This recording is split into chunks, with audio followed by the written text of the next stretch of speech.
Okay, so I wasn't gonna make a video because I'm tired and I want to go to bed. Um, but I just saw something pop up on my timeline as I was watching some of the late night Australian Open matches. I was watching the end of Ruud and Zverev.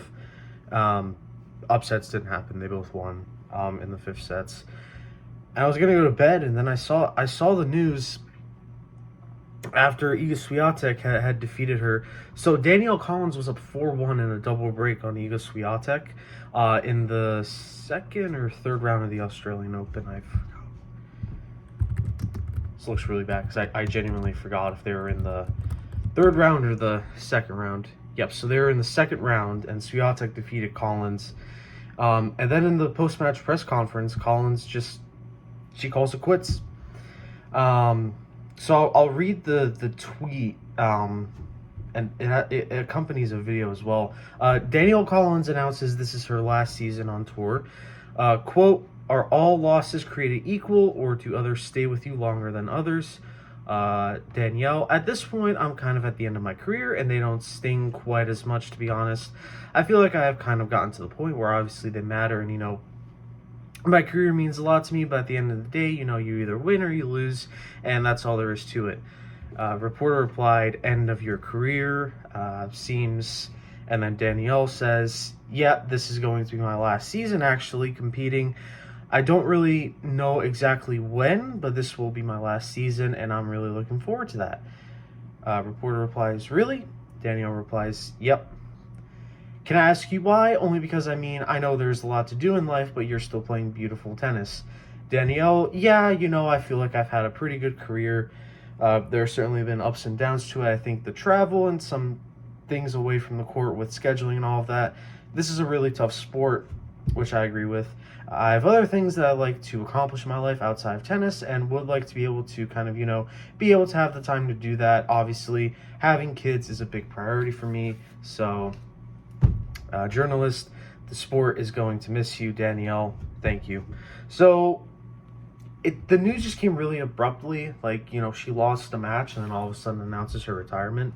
But this doesn't feel like the Mikael Ymer situation, which happened last year, in which he was. What happened there was he got banned for skipping a drug test, and then he basically said, "Yeah, They're not going to overturn my ban, so I'm done. I'm quitting professional tennis," and nobody's heard from him since. Right? I think his brother is still playing, but I'm not. I don't know. I don't keep up a lot with the minors, so Anyways, so Danielle Collins, a little career summary, I guess. So she's 30 years old. She only turned pro in 2016. Prior to 2016, she was a collegiate player at the University of Florida and later Virginia. She was a two-time national champion in 2014 and 2016. She turned full-time professional after her senior year in Virginia. As for her professional tennis career, looking at it, her first professional year was 2016, but her first full-time year on tour, full-time, like as in the regular WTA tour, was 2018. So you have 18, 19, 20, 1, 2, 3, 4. So that's 8 professional seasons, which is, that when you look at some other careers, like when you look at someone like a Gascade or, even on the women's tour, you look at the Williams sisters and a lot of players. 8 years seems quite short, for a professional career. I think I miscounted. 18, 19, 20, 21, 22, 23, 24, 7. So 7 years, it seems quite short for a professional career. Nonetheless, I think she actually had a pretty good career. I would class her as a bit of an overachiever. I think she was a top 20, 30-ish level player that ended up, breaking that barrier a little bit and climbing into spots that she had never reached before. Career highlights: she has 2 tour titles. She won them at the 2021 Palermo Open and the 2021 Silicon Valley Classic. She also has a doubles title at the Charleston Open in 2023.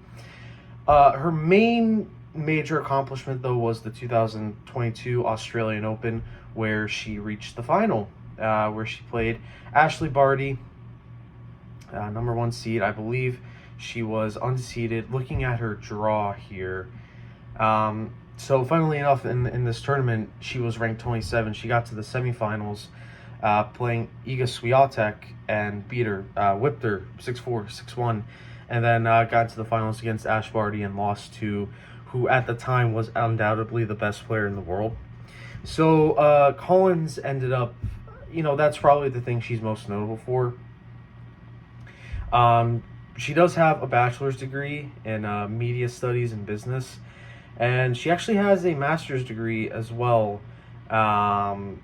in sports management for the University of Florida. So that's pretty cool. So she's educated. She's one of the greatest ever female collegiate players. And on the WTA Tour, that's loud, she had a good career. I mean, career high number 7, achieved in July 11, 2022. Her current ranking is number 62. 227 wins, 141 losses for a 61.7% win percentage on the WTA Tour.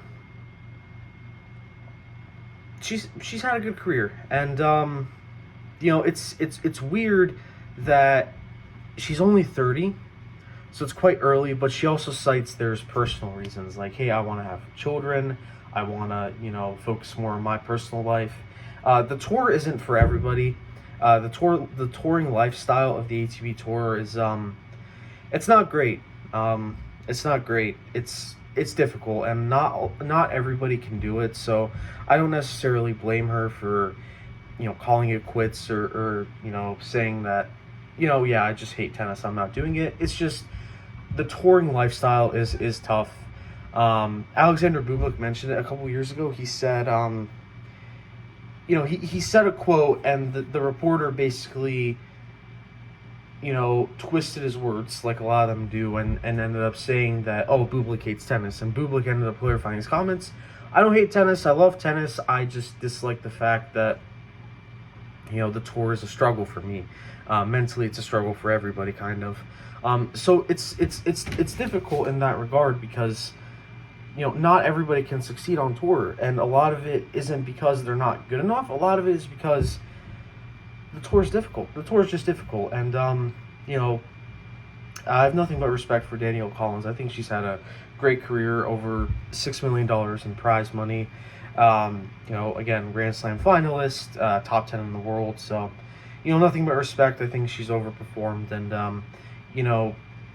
again, for a woman that, she came around at a time when Serena and Venus were still kind of a thing.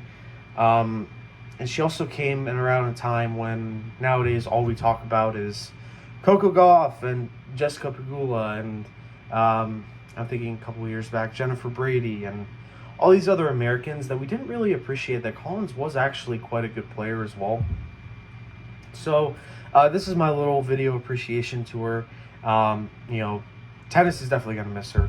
She's had a great career, and nothing but respect, and yeah, just had to make a video because I saw it before I went to bed, and I was like, oh my gosh, I have to make a video on something like this. So after the 2024 season ends, I'll probably make a career video on her just to talk about it a little bit more. But yeah, no, it's she's obviously dropped a bit of a bombshell, but it's her life, it's her decision, and I have nothing but respect for it. So congratulations on a great career.